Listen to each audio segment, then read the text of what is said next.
Hello, friends. Matthew Zachary here. You've been told that the American healthcare system is broken. It isn't. It's working exactly as designed. Delays, denials, dehumanization. For decades, it's been profits over patients. You need proof? What's the first question they ask you? What insurance do you have? That tells you everything. And it isn't just big health insurance. It's the American Medical Association, it's labor unions, it's employers, politicians from both sides, and even the IRS. Yes, the IRS. They built it this way. And now it's time we, the patients, rig the system in our favor. Here's the prescription. We, the patients, understanding, navigating, and surviving America's healthcare nightmare. My new book by me, Matthew Zachary, a 30-year brain cancer survivor, the founder of Stupid Cancer, the host of this podcast, Out of Patients, and co-founder and CEO of We the Patients. Pick up your copy of We the Patients today wherever books are sold, or visit wethepatientsbook.com to learn more. In today's episode 2, The Birth of Advocacy, you'll meet the advocates who stopped waiting for permission. These were patients, caregivers, and troublemakers who challenged doctors, hospitals, and institutions when the system wasn't working.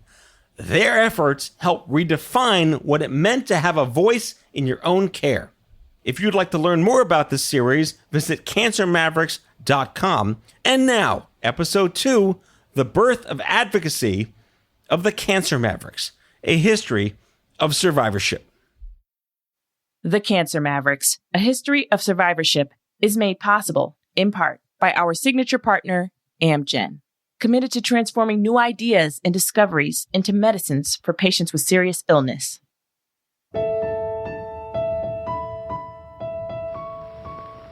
By the mid-1970s, the war on cancer was in full swing. As we enter century 3 of American life. The National Cancer Act, signed by President Richard Nixon in 1971, had authorized an infusion of cash and political will into research for a cure. TV ads featuring celebrities like Ally McGraw called on the public to do their part. Right now, there are life-saving research projects being held up. Do you know why? Money. Don't wait. Please, give now. More and more people were actually talking about cancer and surviving it. My name's Mike. I'm 19 and I'm alive. I'm alive because of a new kind of treatment I've been receiving since I came down with leukemia 6 years ago. Ads showed cancer survivors riding motorcycles and getting married. Thanks to your help, we can save almost half the people who get cancer. Don't quit on us now. We're almost halfway there. Early detection and treatment were improving. Why? Well, not just because of the money. It was also due to the work of brave people like Rose Kushner, a journalist and breast cancer survivor, and Bernie Fisher, a doctor who pushed back against the status quo. Both were featured in our first episode. So, by the mid-70s, we're coming out of the bad old days, when your doctor might not even tell you if you had cancer. But now, new concerns arise. Once you leave the hospital, how do you go back to a society that doesn't really know what to do with you? I think a lot of people feel like cancer is catching, and they treat you like you're a leper. After treatment, cancer survivors faced a slew of physical and social side effects. A diagnosis could cost you your job, your insurance, and your community. But at the time, there weren't a lot of places to turn to for support. And after sometimes excruciating treatment, the view from plenty of cancer doctors was, you're lucky enough to be alive. So what more could you ask for? But attitudes were starting to change. The idea of accepting whatever care you were offered without questioning it was shifting. You can hear it in this radio interview with a cancer survivor recorded in 1977. I have a right to know what's happening to my body. I have a right to participate in making the decision about how I want to live and how I want to die, is part of a whole human rights movement. The paternalistic attitudes surrounding cancer treatment touched nearly every element of healthcare and American society. But in the cultural upheaval of the 1960s and 70s, many Americans rose up to fight this. From women's health activists who protested an all-male Senate hearing on the birth control pill. We want to have some control over the decisions that affect our all right, will you please sit down or be removed from me? No, we aren't going to sit down. To disability rights advocates who staged sit-ins in federal buildings across the country demanding legislation to end discrimination. The Black Panthers showed up to support the protesters, bringing needed medication and water. They were concerned about health issues too, and the structural racism that was making people in their communities sick. To this day in the black community, you have doctors there who are more concerned with private wealth rather than public health. Black Americans diagnosed with cancer were more likely to die than whites. To revolutionize healthcare, the Panthers opened free clinics and offered breast cancer screenings.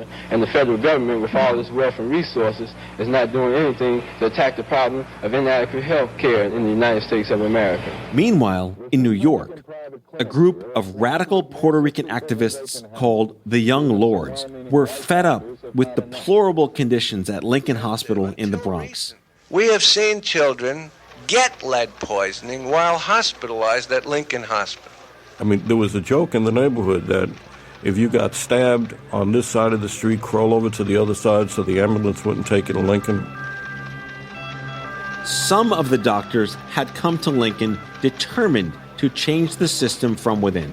A bunch of young doctors, there were about 40 of us in all, and we came to call ourselves the Collective, the Lincoln Collective. The Young Lords and Lincoln Collective came together and took over the hospital for 12 hours to draw attention to the dire needs. The doctors helped us get in. It was really like a military maneuver. Still, there was some tension between these young, mostly white doctors and the majority Black and Hispanic population the hospital served. Very often we go like an invading army into the countryside, learning nothing or knowing nothing of the people we care for. Community organizers wanted people from the community, not doctors or administrators, to have more control over the care they received. While some activists were advocating for better healthcare in the streets, opening up community clinics and trying to revolutionize medicine from the inside, others were starting to form grassroots mutual aid groups across America. People who'd been diagnosed with cancer and other diseases gathered to share information and resources. Cancer survivors are fighting back. One of these early organizations had an incredible acronym. CHUMS, Cancer Hopefuls United for Mutual Support. Cancer is beatable, cancer is conquerable, and cancer is curable. Local hotlines for cancer survivors had also started popping up around the country. Other cancer survivors connected through snail mail, which at the time was just called mail. Many of these groups had similar goals, but in the pre-internet era, their reach was limited. They were isolated to their geographic region. You had to hear about them through word of mouth, or by spotting a classified ad in the paper, or a flyer on a bulletin board. They weren't a political force, and there was no organized national cancer survivor movement. But that was about to change. From Offscript Media, my name is Matthew Zachary, and this is The Cancer Mavericks, a history of survivorship, a series about the people, not the disease. Next, the growing number of cancer alumni begin to organize. I said, we really ought to have an alumni association. We're a huge alumni group, and yet at that point, nobody had really thought to organize or even develop the identity. We'll be back after a quick break. Stick with us. Additional support for the Cancer Mavericks, a history of survivorship, is made possible by the following partners: Bristol Myers Squibb, Daiichi Sankyo, Merck, Seagen, Takeda, Pharmacyclics, an AbbVie company, and Janssen. Learn more about these supporters at cancermavericks.com.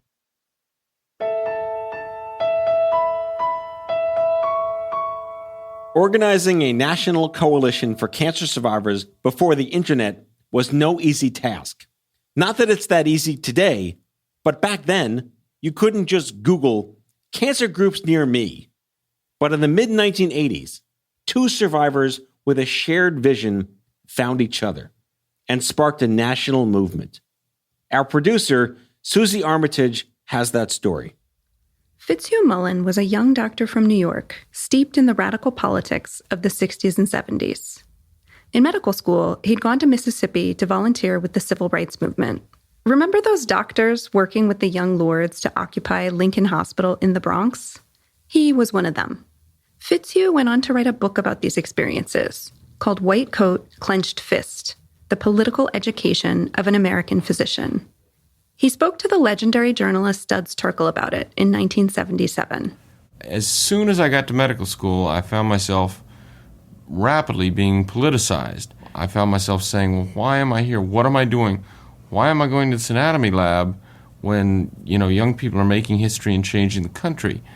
And as a kind of compromise, I decided to go south that summer and see if I could find some reason that would keep me in medicine. And ironically, I found more in Mississippi to keep me in medicine than I found in the labs, in the cadaver, and all the dogs we dissected put together. Fitz, as his friends and family called him, was an extrovert with a passionate drive to make the world a better place. He'd gone into medicine to get closer to people, which made it difficult to deal with losing them. Unhappily, many of your patients do die, but it's not discussed much in medical school, and it's assumed that you simply minister to that individual scientifically until the end.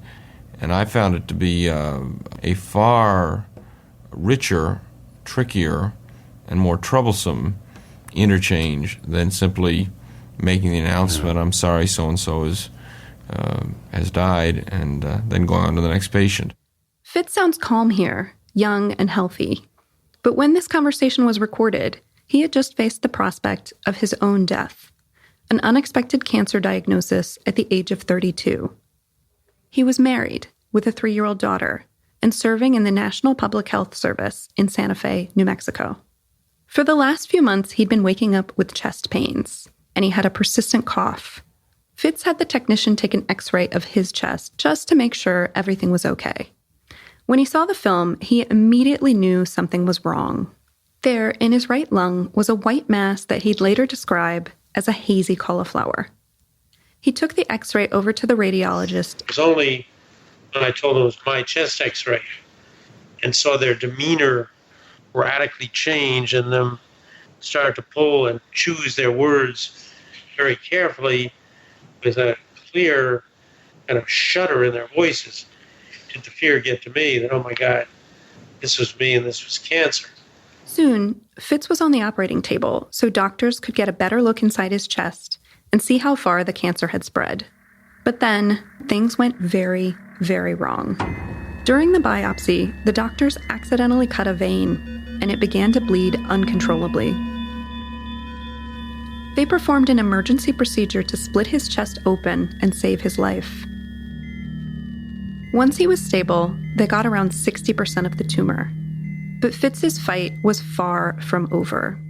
Over the next 2 years, he went through chemotherapy and radiation. Then, they had to remove his sternum to address an infection from the initial emergency surgery. When it was all over, the cancer didn't recur. But all the treatment left significant scars. Here's his daughter, Megan. He was missing part of his breastbone. So you could see his heart beating because they had grafted skin onto there. And then with a by literally sewing his arm to his chest, created blood flow so that he could live. Gradually, Fitz recovered and got back to work. He actually finished writing White Coat, Clenched Fist, the memoir of his activism as a young doctor, while healing from cancer treatment. That's when he sat down for that interview with Studs Terkel. And after taking a few years to process his experiences with cancer treatment, he decided to write about that too. Published in 1982, the new book was called Vital Signs, A Young Doctor's Struggle with Cancer. It was one of the first major memoirs about cancer. He wrote beautifully about the anger he felt getting cancer so young, but also about the joys of surviving it, being able to eat Chinese food again after radiation burned his esophagus, playing with Megan, celebrating the birth of Caitlin, who'd been conceived right before he began treatment, and adopting their brother Jason a few years later. The book got a lot of buzz. Here's Caitlin. He did a late night talk show in New York City, and he took me for this trip, and we stayed in a hotel in New York, and then a limo came and picked us up and took us to the studio. And I thought that I was so special that, my dad had written this book. And I also felt important because there is a chapter in the book named after me, and having a daughter born as a symbol of life was something really important to him. Fitz also traveled the country to speak with cancer organizations and support groups. And a few years after Vital Signs came out in 1985, he wrote an essay for the New England Journal of Medicine called Seasons of Survival. It helped popularize the term cancer survivor, as opposed to cancer patient, or everyone's favorite, cancer victim. He talked about what prompted the piece in a 2004 interview with NPR. And what became increasingly apparent was that, as for most everybody with cancer, the binary notion of either death or cure, which we kind of start with, isn't the reality. The reality is kind of a DMZ, a kind of purgatory, in which for a long time it may not be clear exactly the outcome, with lots of complicating issues that nobody really focused on. In the essay, Fitz outlined 3 phases or seasons of survival. First, the acute survival phase, when you've just been diagnosed or you're in treatment and fighting for your life. Then, extended survival, where you're in remission or have finished the initial course of treatment and are learning to live with new physical limitations and anxiety that the cancer will return. And finally, permanent survival, or the closest thing to a cure, when the chance of recurrence is small, but you're still affected in physical, mental, emotional, and other ways. Fitz also highlighted the fact that doctors weren't prepared to help survivors deal with everything that comes after, quote-unquote, beating cancer. He wrote, "It is as if we have invented sophisticated techniques to save people from drowning, but once they've been pulled from the water, we leave them on the dock to cough and splutter on their own, in the belief that we have done everything we can." His words resonated with readers all across the United States.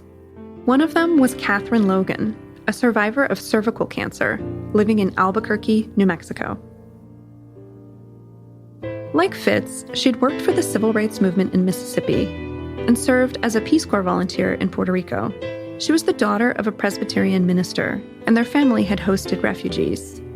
Catherine had a deep commitment to social justice and didn't hesitate to speak up for what she thought was right. Her brother John put it this way. She was always a fireball. She was always passionate and stuff. After doing social work and community organizing in Chicago, Catherine had been drawn west. She drove her Volkswagen Beetle from Illinois to Albuquerque, but she detoured to visit me and say hello. I'm now going to be living in Albuquerque because I'm looking for myself, and that's where I'm going to look. She settled there and started a business making turquoise jewelry. Then, in her 30s, she was diagnosed with cervical cancer. After her treatment, which was radiation and a full hysterectomy, Catherine felt isolated. She needed to talk to someone else who'd been through cancer, someone who understood what it was like to deal with the side effects and difficult emotions. But that was hard to find. Catherine's counselor actually referred her to a support group for divorced people. Never mind that she wasn't divorced. It just happened to be one of the only groups in town for people going through difficult transitions. Then, in 1982, Catherine's oncologist made an introduction that would change her life and the lives of countless other survivors. The doctor came running over and said, "You must meet Catherine. She's my patient." Audrey Wilson was a neighbor of Catherine's oncologist, and she'd been recently diagnosed with breast cancer. She needed to talk just as much as Catherine did. She'd been treated like she was contagious or even crazy. I was asked to use paper plates, not use the restroom. A very honored scientist said, "Well, you don't look too bad for dying." And another very educated woman said, "You know, cancer is all psychological." The two instantly hit it off. Together, along with 3 other women survivors in Albuquerque, they started a group called Living Through Cancer. It was a space to talk about anything and everything people experienced after diagnosis. Catherine closed her jewelry shop to run the organization full-time. It was a grassroots effort. Their first office was just an enclosed porch, with no water and no heat. They held workshops on nutrition, exercise, and self-care. They had potlucks where survivors could have fun and find community. And they ran support groups where people could share things they didn't feel comfortable telling anybody else. These people in the community came with dark glasses, hats, trench coat type things, and would talk in a different voice than they really had in case anybody would recognize it. I was warned, don't tell anybody or you'll lose your job and your family. I mean, this is the thinking at that point. I'm pretty sure that I found a listing in the newspaper. That's Beth Pinkerton. She came to one of Living Through Cancer's support groups after a close relative was diagnosed. It was hard to wrap my brain around that this was happening, and I didn't know what it was going to mean. Going to the group helped Beth process those feelings. Catherine was the facilitator. She made sure that there was space for people to talk and people didn't dominate the conversation. She really had a vision of what could be, and that cancer didn't have to be the end of the line. It didn't have to be the thing that defined you. Catherine felt that if you are facing cancer, you are the expert of your own experience. And that is valuable, and it's something to share with others. As a group of women without formal medical training, they also faced some pushback. Here's Audrey again. Well, we were just kooks. Who's going to talk about cancer? Just go home and be quiet, because we were doing such outrageous things. We were going outside the medical community, outside our doctors, and talking to one another. And then my oncologist, after a time, wrote a letter to the medical community, just acknowledging it was a valuable service to some patients.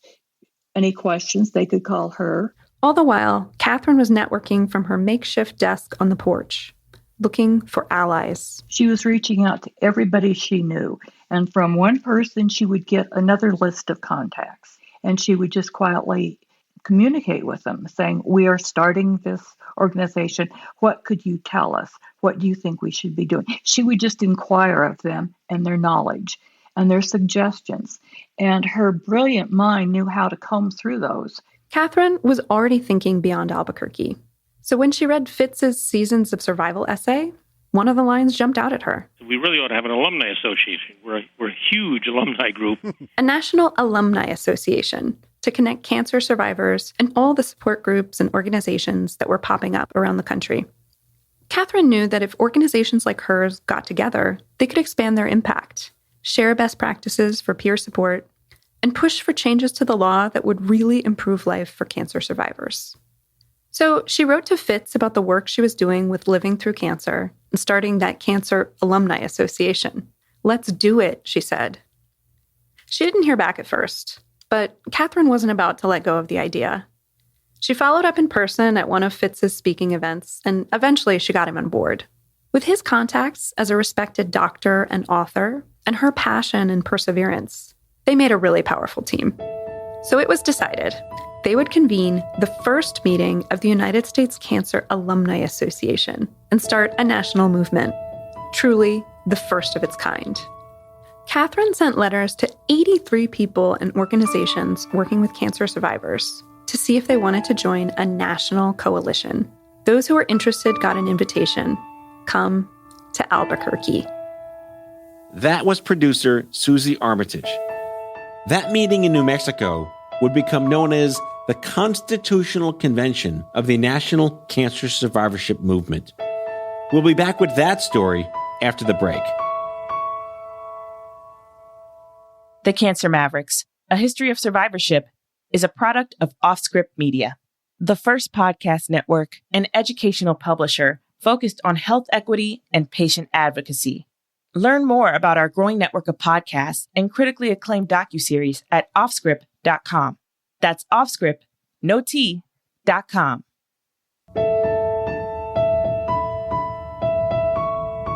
For Susie Lay, an oncology nurse in Arizona, the invitation to go to Albuquerque was a life-changing accident. Catherine had invited another oncology nurse in Phoenix, Debbie Boyle, who couldn't make it, and suggested Susie go in her place. I remember saying to Debbie, "Oh my God, do you think they would let me come to this meeting?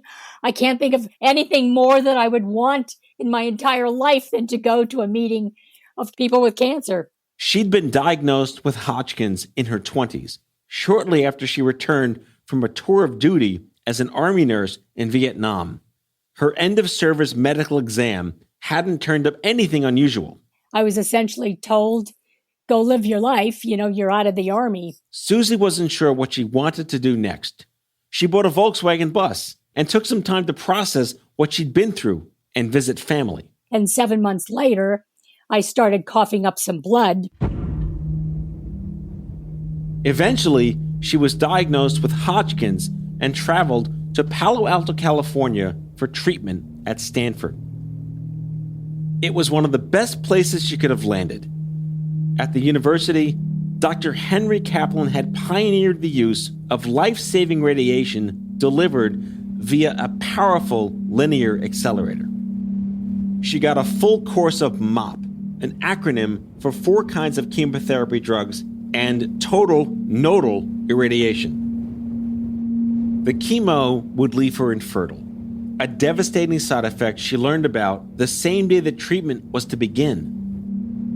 She cried for 3 days, struggling to process the news that she would never be able to bear children. "We're going to cure you," the doctor said. "What more do you want?"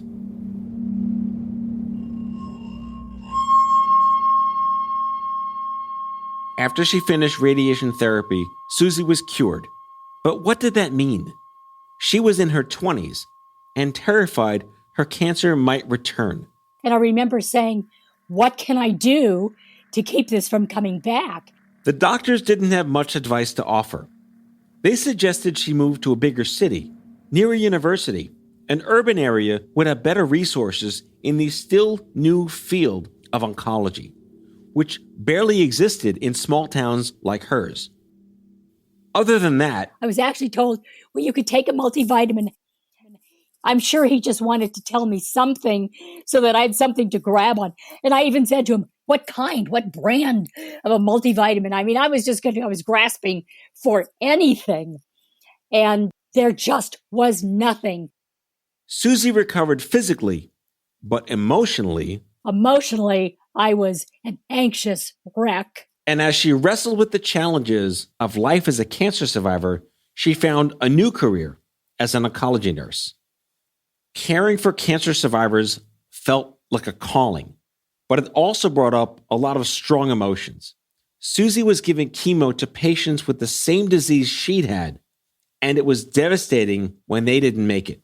And it made me so sad, and I cried, and the young docs there were just freaked out that I was so emotional that I shouldn't see patients. The trauma took its toll, and it was difficult to be the only staff member who'd had cancer. I was working with medical personnel who really did not understand what it was like to live with a history of cancer. And so I got pissed off because they didn't understand that I was still anxious and that it was okay to still be anxious, because this really, really impacted my life in a major way. I went to some of my fellow oncology nurses and I say, how do you deal with this on a day-to-day basis? Well, we just don't take it home with us. We leave it here at the office. And I say, yeah, but I can't. I was getting more and more uncomfortable with the idea that we were not supposed to feel the way that I was feeling. And the only support network that I had at the time were my patients. Some of us got to be friends. We'd go out for a drink and, they'd say, I want to talk to you about stuff that we're not able to talk about in the clinic. Like, we're young people. What do you do on a date? When do you tell them that you had cancer? Do you tell them right away? Or the idea of infertility and not being able to have kids. So we had these kinds of discussions. On the other side of the country, Barbara Hoffman was also searching for a community of advocates. She had been diagnosed with Hodgkin's disease in 1974 at the age of 15. Back in the 70s, people still thought, well, cancer could be contagious or it's always fatal. So when I was in high school, I really didn't talk about it with anybody because I was sort of coached not to do that. So didn't have a lot of outlets or ways to process it. So it was very isolating. Barbara grew up in Savannah, Georgia, and there was no cancer center there at the time. Like Susie, she traveled to Stanford so she could be treated by Henry Kaplan, the father of radiation oncology. After treatment, Barbara started college at Princeton. And soon, for the first time, she found a friend who'd had cancer, another freshman student named Pete. He'd been diagnosed with Hodgkin's as a teen and treated at Stanford too. They formed a bond, and it soon became very clear why Barbara had been told to stay quiet about her cancer. His roommate's father was a physician who had read in some medical journal somewhere about the possibility that some cancers like Hodgkin's were virus-based. And because of that, the possibility they could be contagious. The father had expressed his concerns that this cancer survivor should not be in a dorm with other young men, and they moved him to the infirmary and asked him to live in the infirmary instead of a dorm. Pete eventually convinced Princeton they were wrong. The school apologized, and he moved back into the dorms. But the experience showed Barbara that cancer discrimination was real, and the anger it sparked fueled her. She went on to attend law school, specializing in disability rights, and started researching employment discrimination. She saw patterns in how people with cancer were treated at work. Dawn Stewart of Bloomfield, New Jersey, was replaced as an administrative assistant for a large company during her leave for treatment of breast cancer. After Zelda Ainsberg got cancer, she got a letter from her employer at a major university. It said she was fired. New York City police spokesmen say it's department policy to reject cancer victims, period. Employers assumed if you were diagnosed with cancer, best case scenario, you're going to miss a lot of work, or you're not going to be that great an employee. Worst case scenario, you're going to die anyway. Insurance providers would dramatically raise the rates on somebody who had cancer. So employers saw it in their financial interest to discriminate against employees who had cancer. This was before the Americans with Disabilities Act, the landmark law signed in 1990 that prohibits discrimination against people with disabilities. Most cancer survivors did not have any either federal or state protection if they were treated differently solely because of their diagnosis. By the mid-1980s, Barbara was an attorney at a small civil rights firm in Philadelphia, and she was searching for other people who wanted to change the system. And her boss gave her an opportunity to do just that. He let me develop a project that we called then, would never call today, the Cancer Patients Employment Rights Project. This is 1986. No internet, We sent letters by typing them on typewriters or word processors, carbon copies, right? Nobody knows what a carbon copy is today. I just started writing to people I had either read about or heard on the radio who seemed to be interested in cancer survivorship issues. And that's how I connected with Fitzhugh Mullen. Fitz told her a group of advocates was planning to meet in New Mexico. I was chomping at the bit to go. Finally, the big day arrived. 23 people from 11 states all over the country gathered at a hotel in Albuquerque in October of 1986. Everybody had something different to bring to the table. We had oncology nurses like Susie, and that was a new thing at the time, oncology nurses. One or two other attorneys. There were physicians, there were community activists, people, everybody brought their own little niche. It became very, very clear right up front who was going to lead us, and that was Fitzhugh Mullen. I mean, Fitz just took over. Fitz is probably one of the most charismatic people that I had ever met in my entire life. The gathering was marked by a sense of urgency. We did not leave each other's company at all, except for to go to sleep, get up, and start again at 7 a.m. We just had a weekend. People were coming from all over the country. And communicating, being much more difficult in the pre-internet era, put a lot of pressure on, get this right now, and we're not going to walk away until we have a really solid game plan. So Fitz and Catherine were taskmasters. They kept us busy night and day. We certainly had meals together, but we worked through those meals. We had those giant pads of paper, those like 3 by 5 foot pieces of paper. And Fitz and Kathy wrote on those things. So by the end of the weekend, they were everywhere. And if somebody had walked into that room, would have thought this is just, a completely trashed conference room. To us, it was a roadmap. A big part of the work was coming up with new ways to talk about cancer. We spent more time angsting over what words to use than probably any other topic, and we handled an enormous list of topics in one short weekend. And we went through every word you could think of, debated the pros and cons, and finally settled on cancer survivor, using Fitz's work as sort of the basis of that. His article, very famous article, Seasons of Survival, talked about cancer as a continuum, right? It's not, you're diagnosed, you're treated, stop, right? You're either cured or you died, it's stopped. That's not what anybody's life was like at all. We needed to change the lexicon of survivors, so survivors were no longer treated as victims. By the end of the weekend, the National Coalition for Cancer Survivorship was born. Its charter proclaimed, from the moment of diagnosis and for the remainder of life, an individual diagnosed with cancer is a survivor. Heading home, the founders were fired up to reshape how society saw cancer survivors. And for many of them, the weekend had unlocked a whole new sense of confidence. And it's like I just didn't know what I had to contribute. By the end of that 2.5 days, I had so much in my head and in my soul that I went back to Tucson and, oh my God, I let it just rip. I let it flow. I was talking to people about cancer survivorship in a way that I never knew I could do.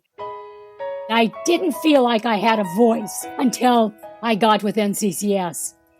I was a different person coming back from that 2.5-day weekend. I mean, I went from saying nothing, hardly anything about anything, to you couldn't shut me up, because I had people backing me up.